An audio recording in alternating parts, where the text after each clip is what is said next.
We start over. Now. Hello everyone and welcome to our industry webinar on the topic Demystifying MLETR.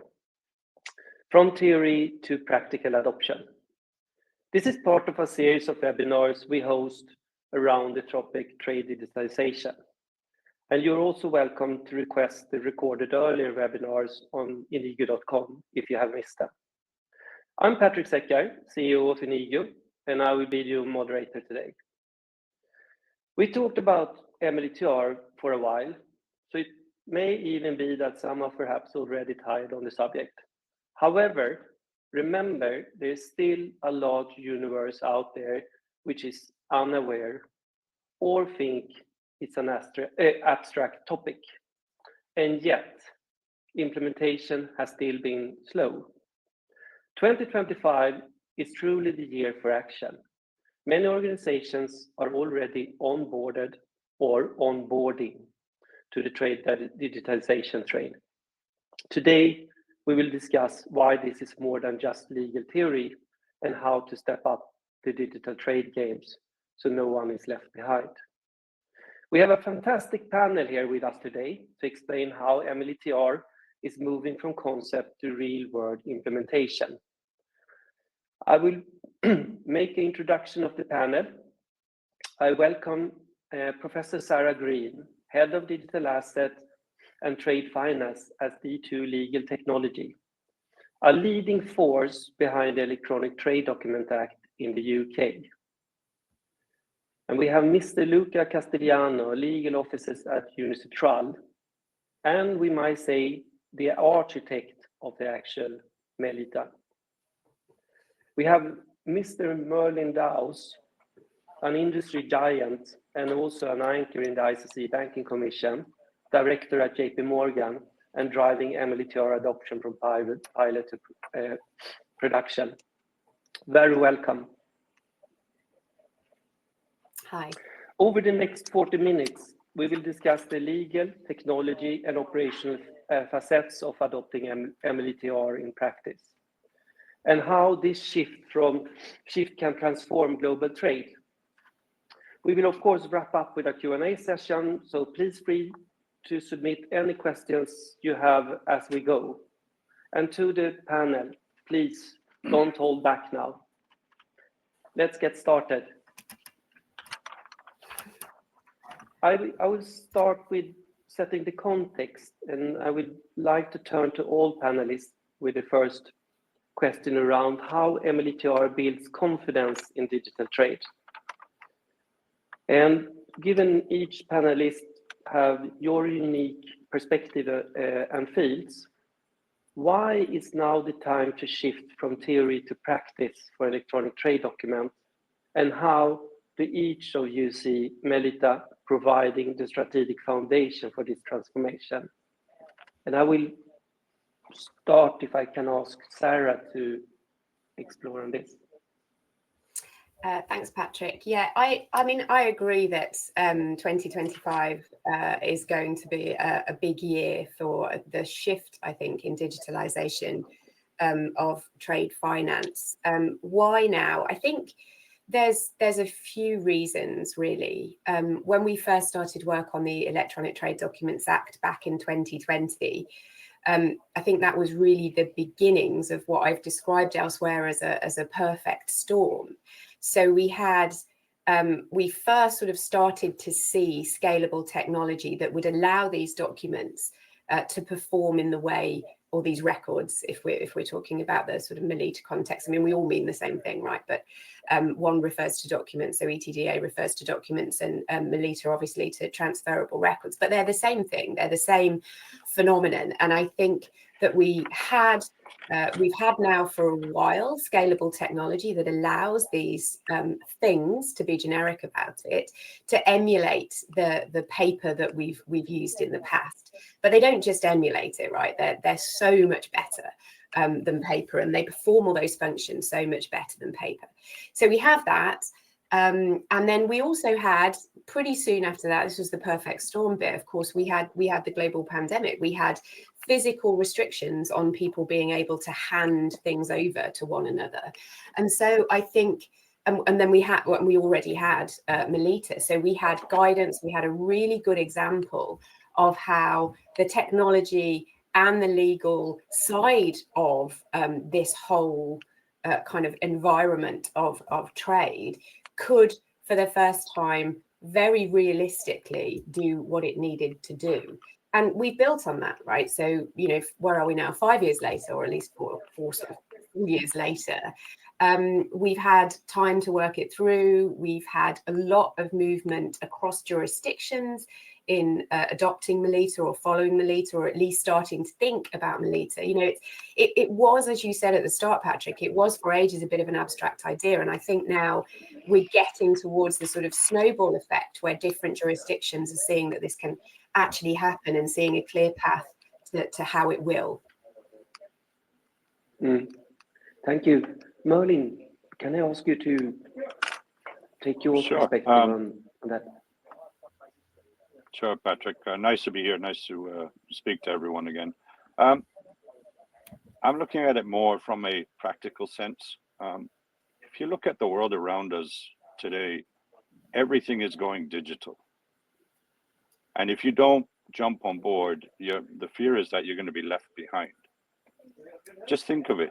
The process today is that you've got an individual who enters data into a computer or a device, ultimately to click on or press on the print button, go to the printer, pick up a piece of paper, put it in a courier envelope, and send it on to the next party. This party picks up the piece of paper and manually rekeys the same data into yet a different system. And this goes on and on throughout the entire physical supply chain and into the financial supply chain. And how old school is this, right? When are we going to start focusing on efficiency, cost reduction, you know, sustainability, leveraging some of the technical advancements that Sarah had just identified? So for me, the MLETR gives you the legal recognition to support the use of data, achieving an interoperable ecosystem built on trust and security, right? And is the foundation for, you know, full global adoption. So that's my point, Patrik. That's a wonderful line. MLETR gives the legal recognition to use data interoperability and secure. Thanks. Luca, on a global readiness perspective, what's your take on this question? We started working on MLETR seriously in 2011, which makes it 14 years ago. That was where there was a colloquium in New York, and there was the need to select the topics for the working group at UNCITRAL. And in 2011, the main driver was the desire to complete what now we can conceptualize as digitization. Of course, these were transferable documents and instruments. So back then, we knew how to have contracts in electronic form. We knew how to sign. We didn't know how to use these documents because of possession and the legal notions related to that. And 14 years later, we don't talk so much, or at least, let's say, from the policy perspective, the focus is on end-to-end trade digitalization. So now we are talking about being able to control the supply chain fully in real time, to have all the information we need to react. And I think that now the driver is really, you know, we have this concept that has become popular again in the last months, maybe a couple of years, polycrisis. We know there will be problems someplace. We don't know where, but we know that having everything digital helps us to react to that. Polycrisis comes with some other issues like unilateral economic sanctions, and digitalization helps, of course, to comply with regulation of all type. So I believe that this was just bound to happen, and I would say every month we change a little bit the perspective as we are reconciling the original vision, which was simply about allowing the use of certain commercial documents in electronic form and reproducing the features of possession and delivery online, with this complexity that we are facing. Immense complexity, I would say. Can I follow up on that, Luca? From your and UNCITRAL perspective, would you say that the current pace of MLETR adoption is quick enough to create the meaningful change, or are there specific hurdles preventing this from becoming business as usual? I would say, of course, we would like to see, for many reasons, all the jurisdictions enacting MLETR as soon as possible. But I think that we have to be realistic on a few things. Number one, in general, these are difficult times. By all means, political priority is not commercial law reform. Maybe a little bit more with digitalization, but the priorities are elsewhere, and parliamentary time is very precious. So it's difficult to get attention. Now, Sarah, she's been through that, and she can share her experience. We are doing well, and of course, we have expectations in 2025, which are based on public statements. So we know that things will happen. For instance, in Japan, you might have seen also the new Chinese Maritime Code, which is relevant for what we're saying in Thailand, but also in Europe, the Netherlands, even Sweden. So we have expectations, and we are supporting this process. At the same time, we are very fortunate, because if we are talking about exclusively the private side of these electronic exchanges, we can do a lot based on choice of law and party autonomy. And in that regard, I have to say, I am very, very happy that one sister organization, which is the Hague Conference on Private International Law, is now deciding to look closer into these matters, which need clarification. They have legal expertise on exactly in this field, and they will discuss a possible work on this in a couple of months' time. So if I get the mandate from the member states, because this is all important, and let's not forget that in the real business practice, the real business life, these documents on paper, they have a choice of law, but of a limited number of jurisdictions. So on the one hand, for many reasons, including the need to enable data sharing with the public sector, I would like to see all the countries in the world on board. But on the other hand, I think we can accomplish a lot with what we already have. And in that regard, of course, the UK Electronic Trade Documents Act was a game changer. Now, the French law can also be a game changer depending on the implementing regulation. So to have those selected few is already a lot as far as the private sector is concerned. Thank you. We will coming back on that. How can we utilize what we have? But Sarah and Merlin, I would like to ask you, what's the challenges do you believe remaining to drive broader adoption among corporates? And if I start with you, Sarah.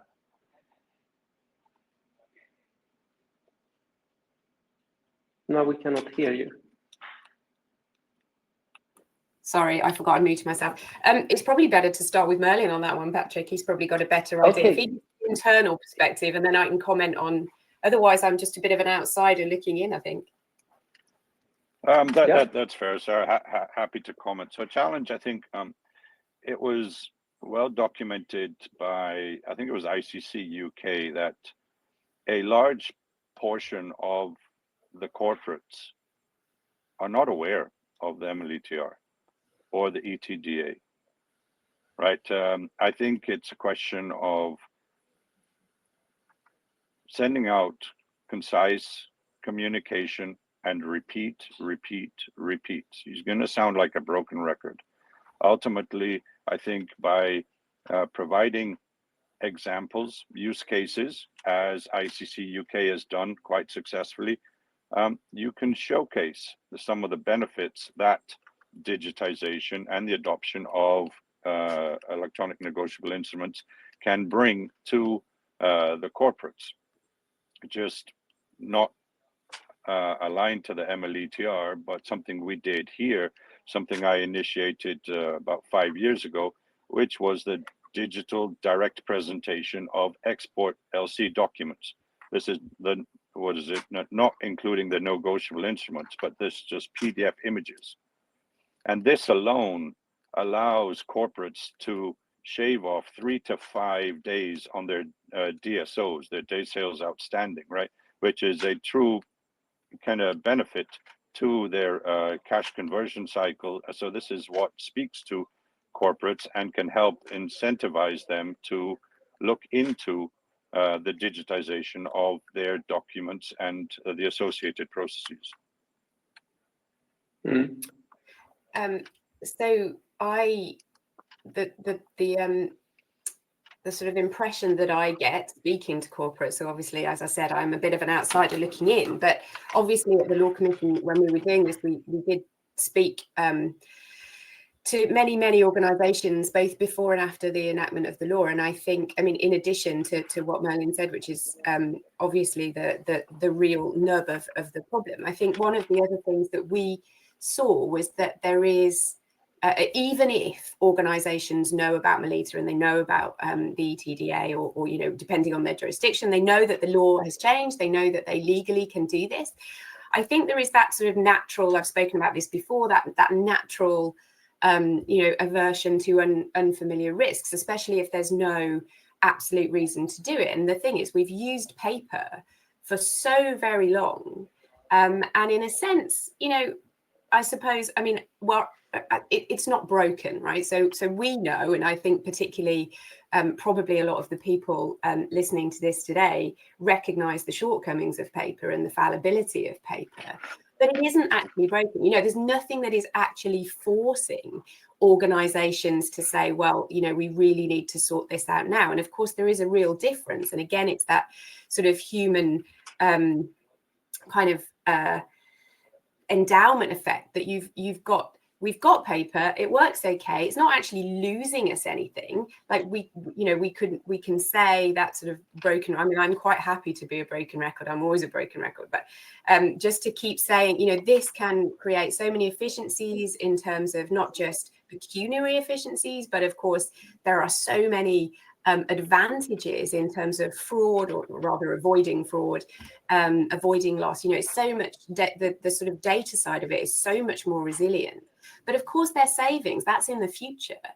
And so I think that's part of what is difficult about persuading organizations that, you know, Luca referred to the current environment, you know, the current economic environment. There are so many things that are pushing organizations to be on their radar and to be at the forefront of what they're doing. And as I said, because paper isn't actually broken, I think it sometimes gets pushed down the list. And I think at the moment it is. This is a question that is getting pushed down the list. So we need to get to a point, I think, where, as Merlin said earlier, there is a sense that, you know, if you don't jump now, you are going to be left behind, which I think will happen, because, you know, why do it worse if you can do it better? But, you know, it's all very well for me to sit here and say that when I'm not the one that has to distribute resources amongst these sort of decisions or the consequences of these decisions.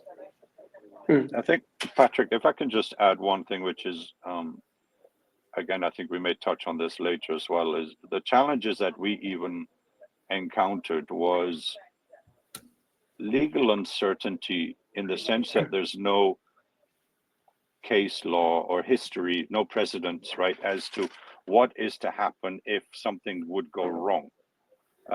And is your organization, are you willing to, I wouldn't say take a gamble, but do the right due diligence, get the right legal opinions to get comfortable in how you apply the law and then the technology that supports this. Well, And if you I sorry, yeah, may please add look at a word on big one, just because it's also a matter of information, because it depends on what it means. We don't have case law on this. There are texts like the Hague Rules are 100 years old this year, and there's still cases coming up about matters which are not yet decided or unsettled. But people just make reference to them just the same. Now, maybe here part of the issue is that we and I must say here it's we as the UNCITRAL Secretariat, we don't repeat enough, but a lot of MLETR is based on pre-existing provisions which have been tested in court. So I can pull out maybe 50 decisions coming from places like Australia, Singapore, but also France, even Italy, where these provisions have been tested in court. So it's also a matter of information. Of course, if the question is, have you ever litigated an electronic bill of lading issued under MLETR before? The answer is no. Although we have a first case from Colombia, but it's not about it. Very good. I think that was super good, very interesting, and I think one action there is these precedents which actually exist. They are not widely spread, and maybe that's an action where we can get the market comfortable and the barrier lower. I'm going to jump into more on this practical part, and we see a good bunch of questions coming in on banks are quite central in this. So I'm going to ask Merlin on his lesson learned from moving. You've done the whole product lifecycle management review on electronic trade documents. You tested various electronic trade document solution in JP Morgan. So what is your takeaways and learnings from going from MLETR pilots to production in JP Morgan's? We touched on the legal part, but else? Some of the learnings, and this is more specific to our review and analysis of the collaboration with Enigio, is the use of emerging technology. There are challenges in different regions based on the regulatory view on the use of this type of technology. So this was challenging also internally to ensure that everyone had an understanding on what's the actual change and how you're going to how this technology is going to impact the existing processes. Now, what we did was, we looked at various use cases, and we decided to stick to something that is very simple. The focus was not to overcomplicate, right? Don't try to boil the ocean. So we picked an existing product offering that we felt was right for digitization. And this would help reduce operational risks. It would expedite the process. And we built a sound business case around this, with as background was the ETDA in the UK. And again, it's proper analysis internal on how you're going to affect the change, who are the parties involved, make sure you identify the stakeholders. And again, as it is emerging technology, right, there may be compliance angles, there may be tax angles, there's cyber controls that one needs to assess. And I think what was kind of fundamental to our us being able to get this far was block out the noise. There's a lot of distraction, whether it's, oh, everyone's doing bills of lading on blockchain, or you're doing this for blockchain, or you're doing this. And we decided to put that aside and just focus on this one particular use case, ensure that we got the right buy-in from seniors, and we went for it, right? And so far it seems to be proving to be very successful, and has spawned a number of other potential use cases looking at the same technology. Interesting. Thanks, Merlin. I would like to maybe pick up on a question here in the Q&A from, you mentioned that you selected one use case and went for that, but there's more potential applications. And how does this shaping your broader digital trade strategy in terms of, the question here is, would you see any broader offerings, new services tailored to clients? How do you think in the larger context on? So again, so I think we have to be see how I respond to this one. So one is around the use of the trace original solution, right? So it's not a plug, but the trace original solution, it's a digital printer. That's what it is, right? And you could, in theory, put any type of document you want on the trace original application, as long if you need to prove ownership, possession, things of that nature, it does this, right? Or I can transfer digital documents that way. If I look at the roadmap going forward, we're now entering a space where banks and corporates will have to live in a kind of it's a hybrid environment, right? Where depending on your jurisdiction of choice, right, where your counterparty sits, you may be able to go fully digital, because the laws in these jurisdictions are recognize the use of these instruments, or you may need to go back to the old paper processes and so forth. So what I'm also seeing is, and this is part of, I think, the work at the ICC, and it's the promotion of standards. I think if we really want to go digital, it's kind of an oxymoron, but we need standardization. I believe there's a clear opportunity for API standards in the trade space. APIs do lend themselves to customization, so we have to see how we're going to apply these APIs individually. So I think this is where we're kind of we're at this crossroads, right? We're going down the digital path. There's some initiatives. I see more fintech solutions appearing over time, especially as MLETR gains momentum. The thing that is tremendously valuable and was very welcome to our analysis of the Enigio's Trace Original is the ICC DSI's self-assessment. I sincerely hope that this will lead to some formal form of certification, that we can ensure that these technology providers do or they are MLETR compliant, they are trustworthy, because they've got this seal of approval from an independent third party. It's kind of a technical legal opinion, right? Because that's one of the challenges that we had was, you've got the law, you have the technology, but how do I know the technology sticks to the letter of the law? And this was where the self-assessment and a certification will be beneficial.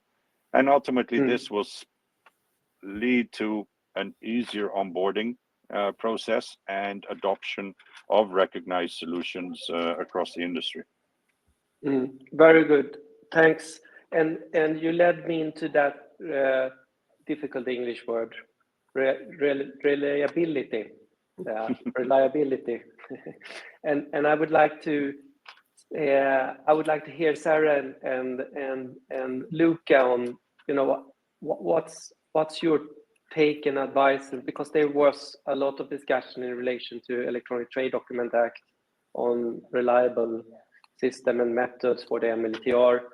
So what does it mean from your side, where legal meet technology, of going fully operational in a reliable way?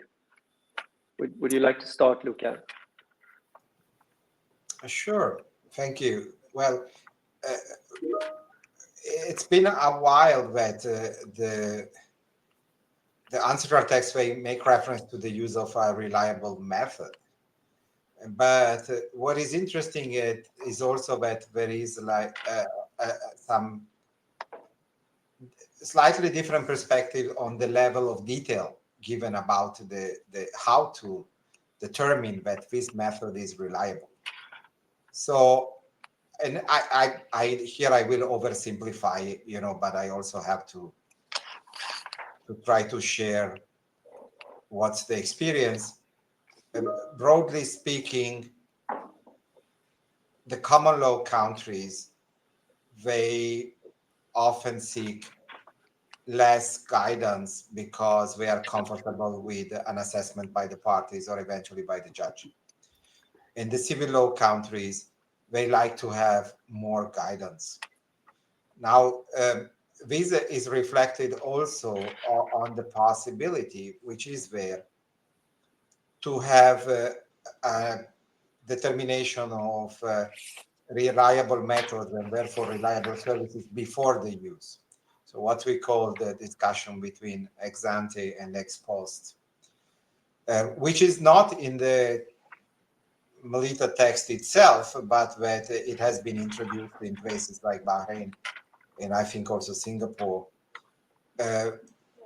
because when this determination is available, business can be more confident in the fact that the service is actually reliable. Now, I think that this is useful. It's also difficult to implement, and that we have seen very interesting developments on the private sector side that can very well fill that gap. At a certain point, reliability was a big issue. And then little by little, different elements came in. So there were some legal opinions, there were some technical opinions on the technical features of the systems used.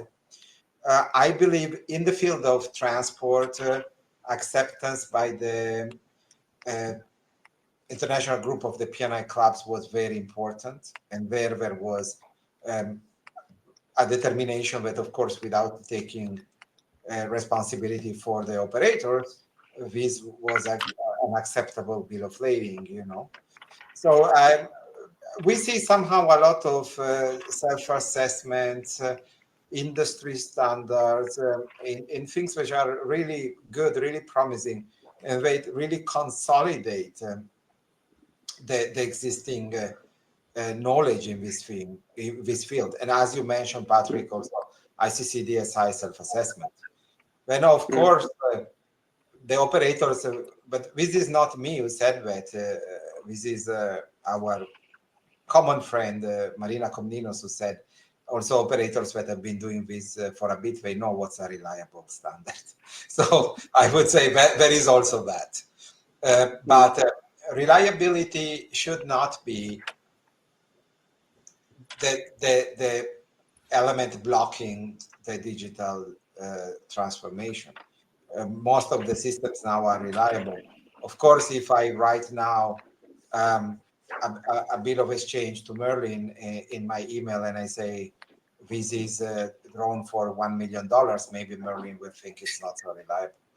And, you know, although it may fit some of the features, or maybe all, if you transfer the email and pretend that it's a transfer of the bill.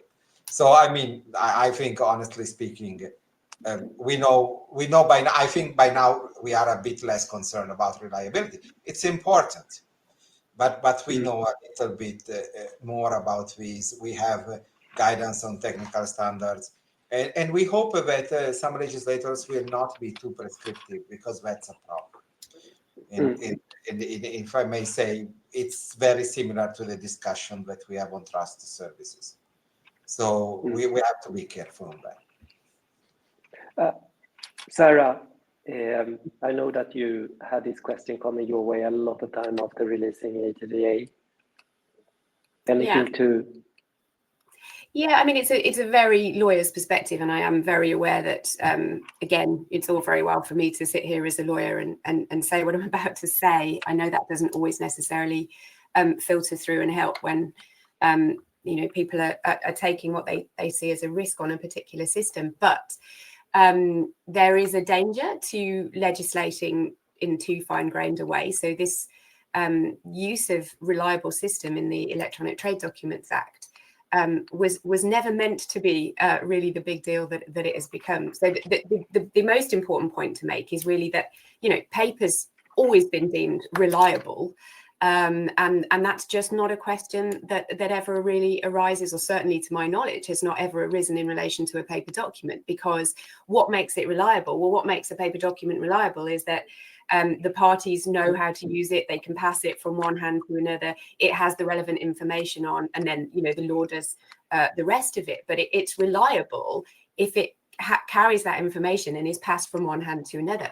Now, the place that reliable system play, or the role, I should say, that reliable system plays in the ETDA is at the sort of top of the section, which then, don't worry, I'm not going to do chapter and verse, but it's the top of the section, which goes on to say what an electronic trade document needs to do in order to be such. And it really just outlines how an electronic trade document can emulate paper, in the sense that it's fully divestible on transfer. You can restrict the access, no more than one person can or party can modify it at any one time. And the point is that as long as a system reliably does that, then that's all we need, really. And that is a factual, practical question, because if parties are not using a reliable system to do that, the prospect of distant litigation, where one of them might sort of argue that this document is not valid because the system wasn't reliable. Well, I mean, the obvious question for a court to ask there is, well, then why did you use it? Why did you agree to use this system if you now are saying that it's not reliable? If it doesn't set out what needs to, or if it doesn't perform what is set out in the ETDA, then it's not a system that you should use. So it's actually going to be quite difficult for a party to try and dispute the validity of a document by saying, well, the system wasn't reliable, because, as I said, the question from the court is very likely to be, obviously dependent on the particular facts, but it's very likely to be, so why did you use it then? So I'm not that surprised, I suppose, with hindsight, that reliability has been this issue, but it was certainly never meant to be a sort of meta, sort of super threshold that is imposed on electronic trade documents that was never there for paper.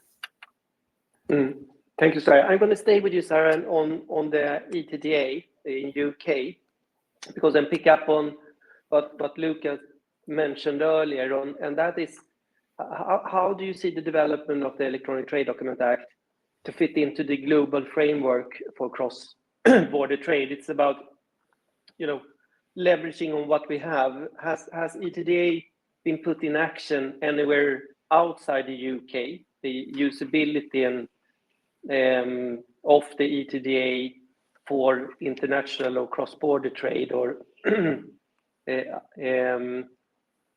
what I'm alluding to is the part where we discussed earlier, how can we use the adopted laws broader and leverage them more? Do you mean as a matter of individual transactions, or how can the ETDA sort of, alongside MLETR, encourage other jurisdictions to do the same? No, more on transaction flows. Okay. So we would. Sorry. Yeah.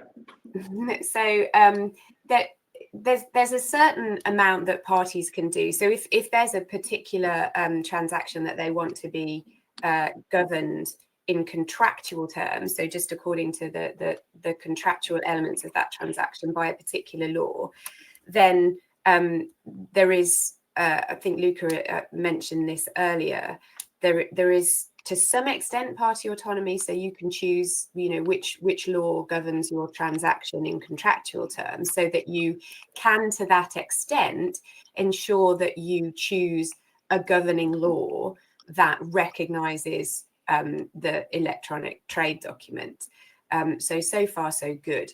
But that's not bulletproof, and it's never going to be bulletproof, because there are some questions that might arise in relation to a document. But this applies to any document. This isn't just electronic documents, where parties can't choose what law applies to their agreement. So, for instance, if the problem that arises is a proprietary one rather than a contractual one, so who has an interest? Who has an interest that means that they could say use that document take it to give someone a charge over it, for instance.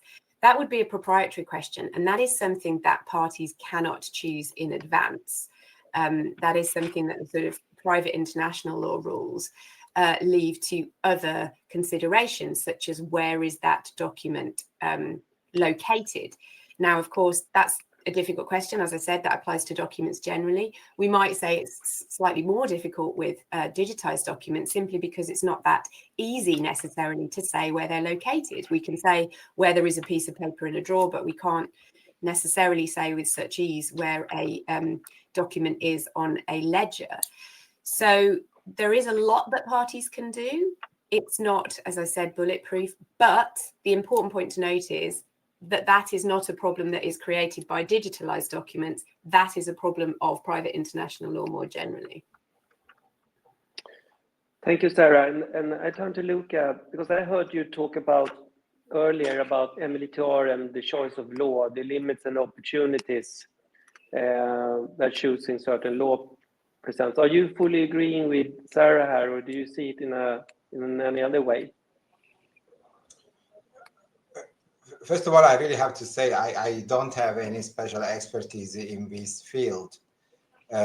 What I can say at the practical level is that on the one hand, we have a practice for paper-based documents, and we have choice of law in paper-based documents. Now, the real question, or one of the real questions, is whether the form requirement, being it on paper or being it electronic, is considered a mandatory law in the jurisdiction where recognition is sought. And I think that this is one of the questions that, especially for smaller jurisdictions, do not have yet an easy answer. But at the same time, we have sometimes problems also on paper. So now Sarah will fill in the details. But for instance, jurisdictions like Australia, which are considered very digital friendly and very open, when it comes to bills of lading, they want to apply Australian law. They don't want to apply another law. And that's because there's some liability issues related to that. So one has to be a little bit careful. I have to say that in reality, digitalization solves a lot of practical problems. For instance, a well-designed system, or may I say, not even a well-designed system, but a normally designed system, would prevent the issuance of an electronic transferable record that does not contain a choice of law. So that's already important, because that can happen on paper.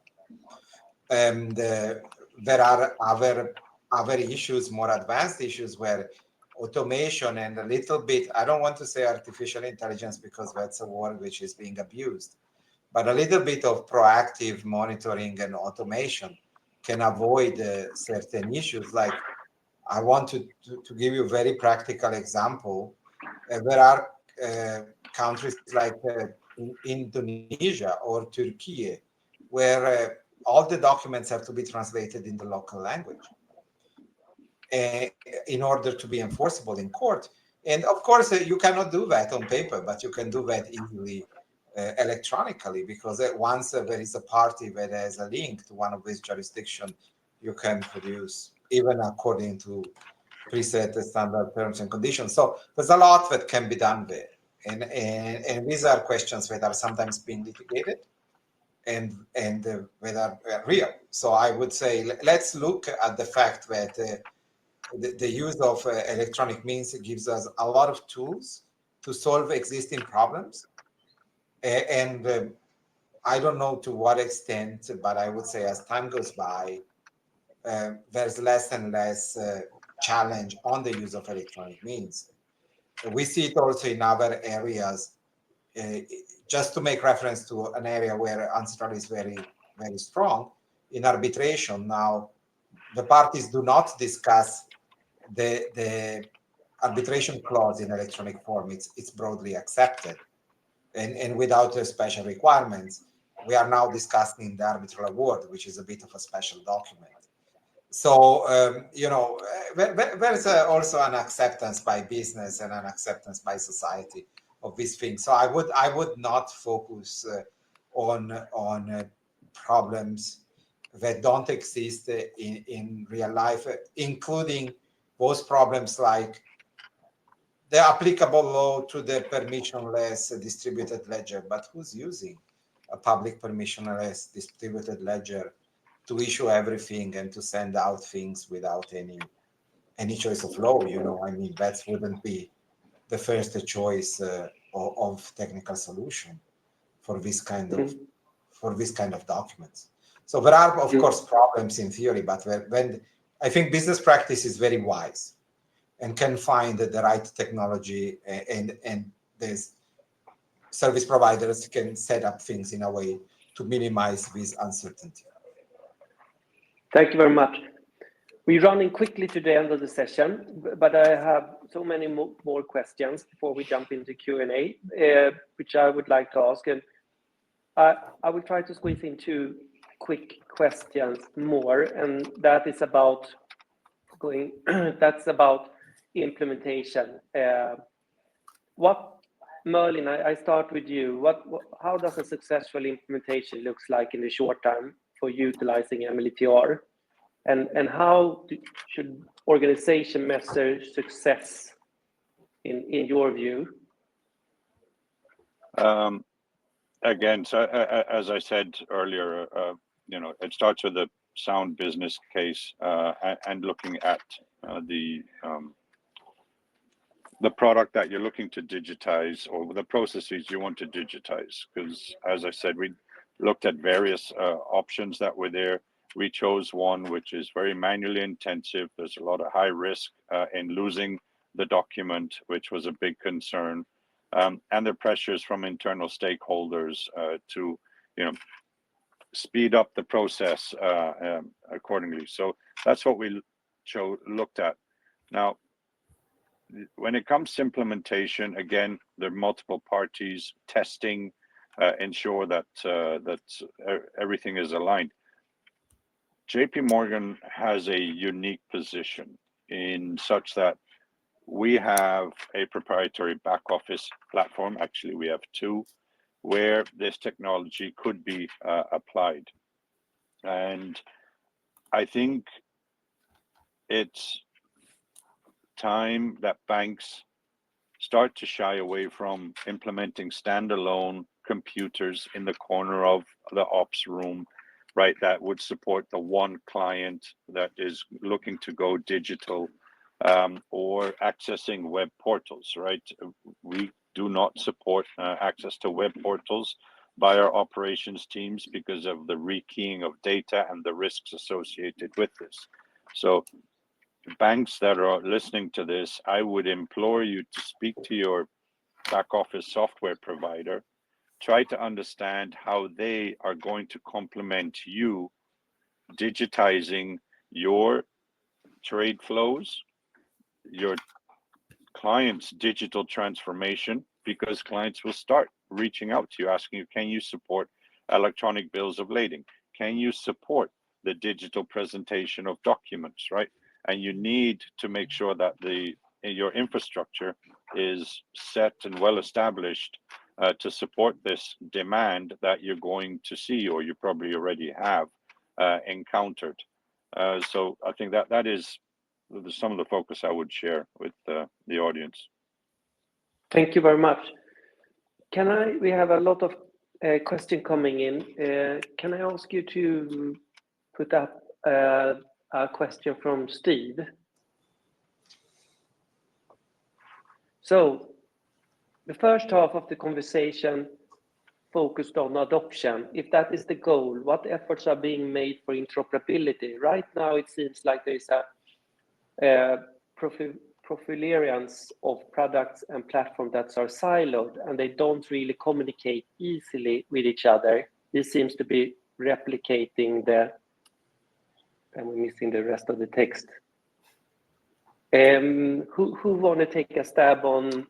So this I'll take a stab, right? So I think about 5 years ago, JP Morgan coordinated a proof of concept with 7, 8 member banks to test FileAct, Swift FileAct, to exchange digital documents. At the time, we made it very clear that negotiable instruments, bills of lading, bills of exchange were out of scope for the testing of this technology. And we proved that we could exchange documents using FileAct, and it could be used for certain select transactions where you may not have a bill of lading, and you can send PDFs quite easily between the banks and negotiate LCs in that manner. Now, interoperability is still a big challenge within the industry.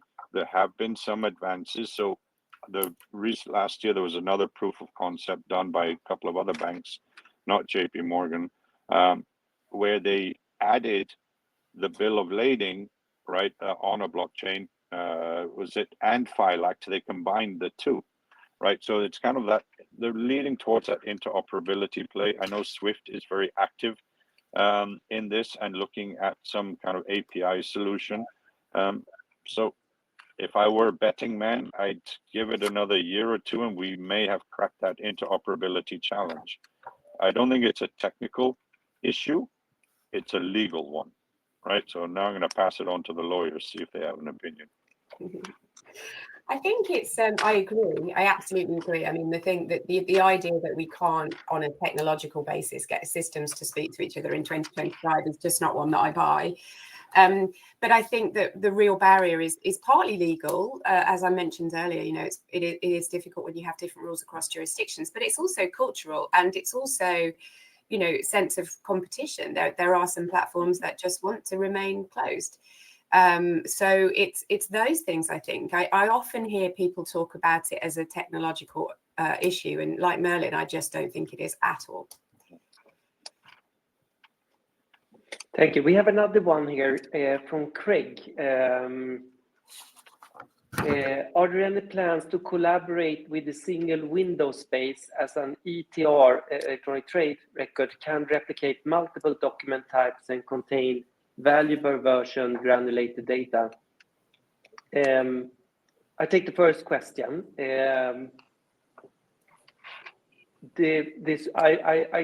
I interpreted the question as the value chain are in demand of the same data in different steps of the value chain. So is the industry coming together now, and you know, banks, exporter, importer, carrier, freight forwarder, custom authorities, port authorities have the opportunity now to become more efficient as one value chain? Anyone want to that is something. So I would suggest that the person who asked the question look at the work that's being done by the ICC Digital Standards Initiative, where they have looked at the 36 key trade documents and identified data standards within these documents. Now, imagine if you're in an environment where everyone uses the same data standard, and we can pass on that data from one system to another, right? This is the holy grail in my mind, where data originates in its golden source and can be leveraged by others within the transaction to continue their individual processes and so forth. So it's a data once mindset. I think that it's fair to say that the more advanced customs administration will replace, not immediately, but in the short to medium term, the customs declaration with information extracted from an electronic bill of lading through an API. I think that I hear that from the customs administrations themselves. So there is, and I saw also some pilots.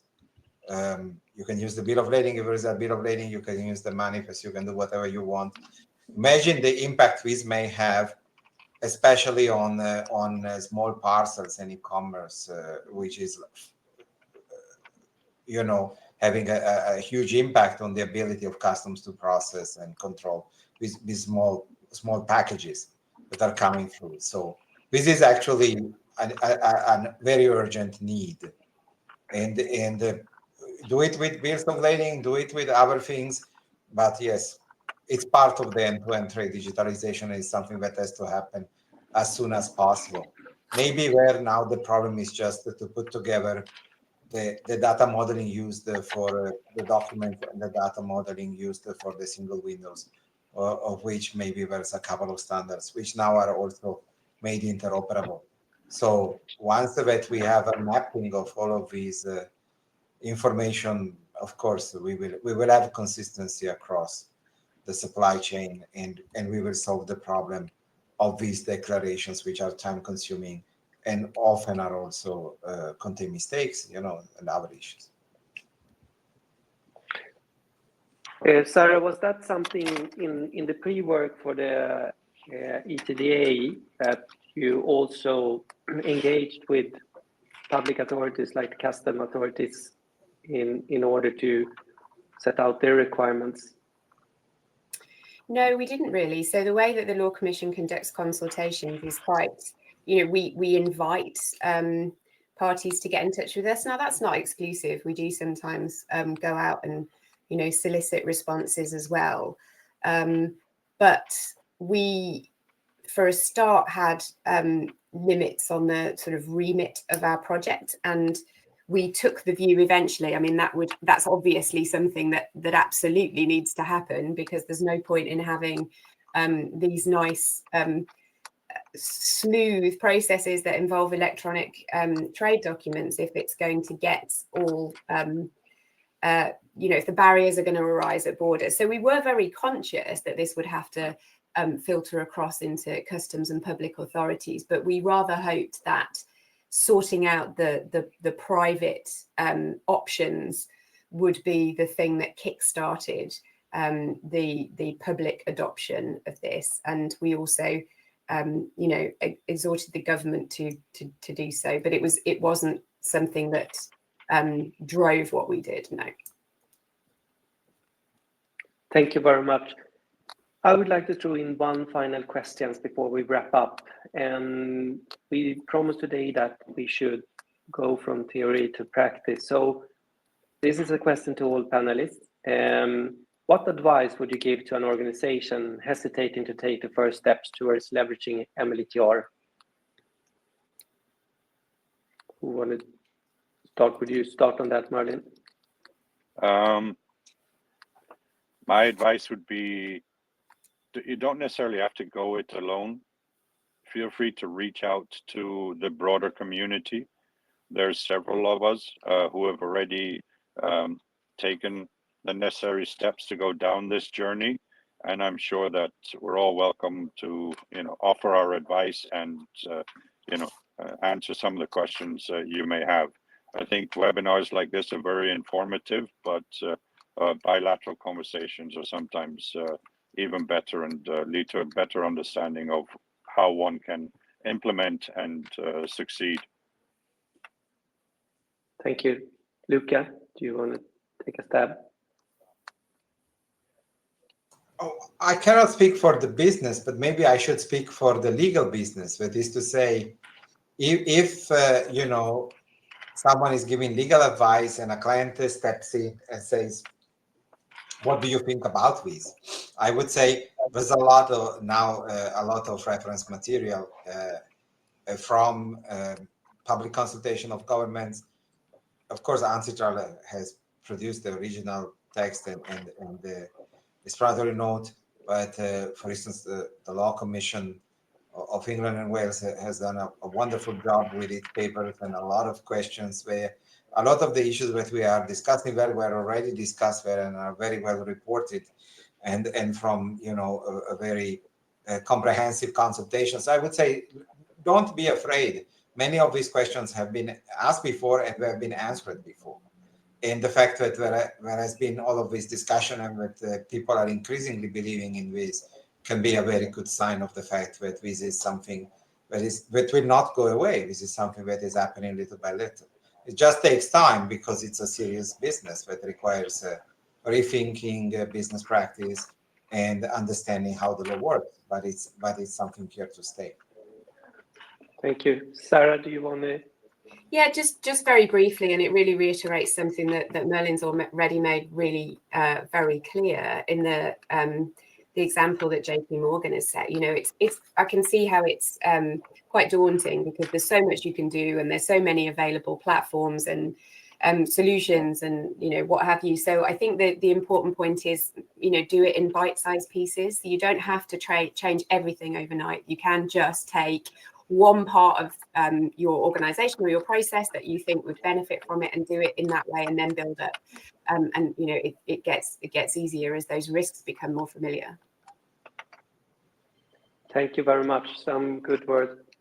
Bite-sized pieces. I need to remember that and agree it will not go away. So we will continue on this topic. I wanted from our side in Enigio, I want to say a big thanks to the panelists.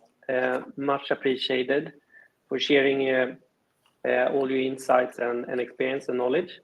I also want to thank all the audience who has been listening and put up some really good questions here. We need to address this question in one way or another, so let us come back on that. And stay tuned, there will be more coming. So thank you very much. Thank you. Thank you. Thank you.